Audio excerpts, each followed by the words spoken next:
Hello everyone, আমি চন্দন। আশা করছি আপনারা সকলে ভালো আছেন আর আমরাও খুব ভালো আছি। তা চলুন আমার নতুন একটা ব্লগে আপনাদের অনেক অনেক স্বাগত। তা সকালে আমি ঘুম থেকে উঠে বাসি কাজ সেরে আমরা যাচ্ছি মর্নিং ওয়ার্কে। তো মর্নিং ওয়ার্ক থেকে ওখান থেকে যাব একটু বাজার করতে। তো মর্নিং ওয়ার্ক হয়ে গেছে, আমরা এখন বাজারে পৌঁছে গেছি। তো বাজারে এটা আজকে রবিবার, সাপ্তাহিক বাজার। তো এখানে মাছ নিয়ে নিলাম, এই কাতলা মাছ, ওই যে লাল রঙের কাতলাটা, ওইটাই নিয়েছি আমরা। তো ওই কাতলা মাছটা নিয়েছি আর নিয়েছি চিংড়ি মাছ। এবার সবজি মার্কেটে ঢুকলাম, এখানে পটল, ঝিঙে, যে যে সবজি নিয়ে এসেছি সবটাই আপনাদের বাড়ি এসে দেখাবো। তো এগুলো ওখানে একটু ভিডিও করেছি। তো আমরা বাড়ি পৌঁছে গেছি, এবার সবজিগুলো ঢেলে আপনাদের সঙ্গে দেখাচ্ছি কী কী নিয়ে এসেছি। তা চলুন তার আগে একটু চা খেয়ে নিই।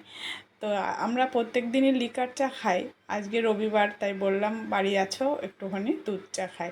দুধ চা চিনি খেতে চায় না আমার হাজব্যান্ড। তো এবার দুজন মিলে একটু চা খেয়ে নিই। চা খেয়ে এবার একটু বসে সবজি বাজারগুলো গোছাবো। তা আমাদের চা খাওয়া হয়ে গেছে, এবার বাজারগুলো ঢেলে দিচ্ছি। দেখুন, আজকে বলছিলাম আপনাদের সঙ্গে শেয়ার করব কি কি সবজি কিনেছি।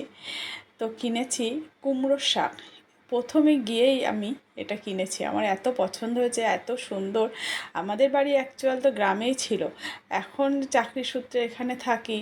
তো এবার এইসব সবজি দেখলে এত লোভ হয় না, কি বলবো।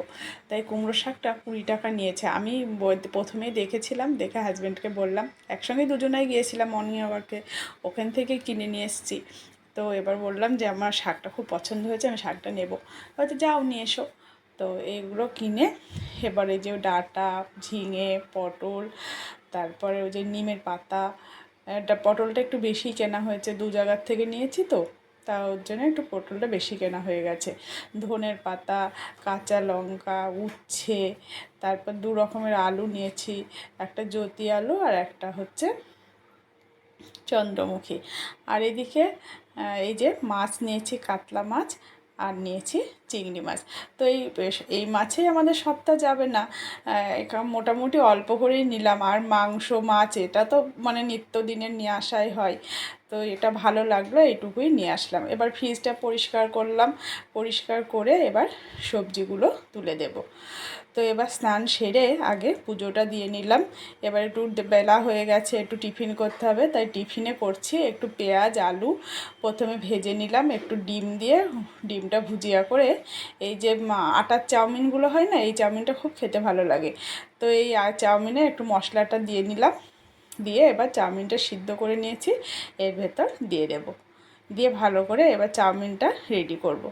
তা চাউমিনটা আমার হাজব্যান্ড খেতে ভালোবাসেন, আর এই চাউমিনটার নাম না বাদশা চাউমিন। সত্যি রাজা রাজা ভাব আছে, এত সুন্দর খেতে না চাউমিনটা, একদম সরু সরু, দুর্দান্ত খেতে লাগে।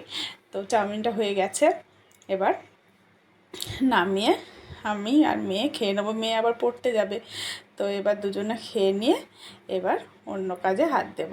তো আমার খাওয়া হয়ে গেছে, খেয়ে এবার আমি একেবারে আপনাদের সঙ্গে খাওয়ার টেবিলে দেখা করছি। তো এইবার সব সবজি টবজি আমার হাজব্যান্ড কেটে গুছিয়ে দিল, এবার আমি রান্না করতে যাচ্ছি। এবার কি কি রান্না করেছি চলুন দেখে নিই। সাদা ভাত হয়েছে, একটু পোলাও হয়েছে, আজ রবিবার একটু স্পেশাল মেনুই হয়েছে, আর স্যালাডসে রেখেছি শসা, আর প্রথম পাতে আলু সিদ্ধ আমি নিম পাতা ভেজে শুকনো খোলায় ওটা দিয়ে মেখেছি। আর ওই যে মিষ্টি কুমড়োর পাতা, কচি পাতাগুলো চিংড়ি মাছ দিয়ে ভর্তা করেছি। আর করেছি সজনের ডাঁটা, পটল, আলু, মুসুর ডালের বড়ি দিয়ে একটা পোস্ত বানিয়েছি। আর পটলের তেল পটল করেছি, আর কাতলা কালিয়া করেছি, আর হচ্ছে চিকেন কষা, আমের চাটনি করেছি, টক দই 1 গ্লাস জল দিয়ে দিয়েছি, এবার খাবে। তো আমার হাজব্যান্ড পুরোটা খেতে পারিনি, আমাদের দুজনের এই থালিটাতে হয়ে গেছে। তো আজকে সারাদিন আপনাদের কেমন লাগলো অবশ্যই জানাবেন, ভালো লাগলে লাইক শেয়ার কমেন্টস করবেন। সবাই সাবধানে থাকবেন, সুস্থ থাকবেন। আর আমার পেজ থেকে দেখলে অবশ্যই আমার পেজটা ফলো করুন, ইউটিউব চ্যানেল থেকে দেখে থাকলে চ্যানেলটাকে সাবস্ক্রাইব করার অনুরোধ রইল। সবাই সাবধানে থাকবেন, সুস্থ থাকবেন। ফিরছি অন্য কোনো ব্লগের সঙ্গে। বাই।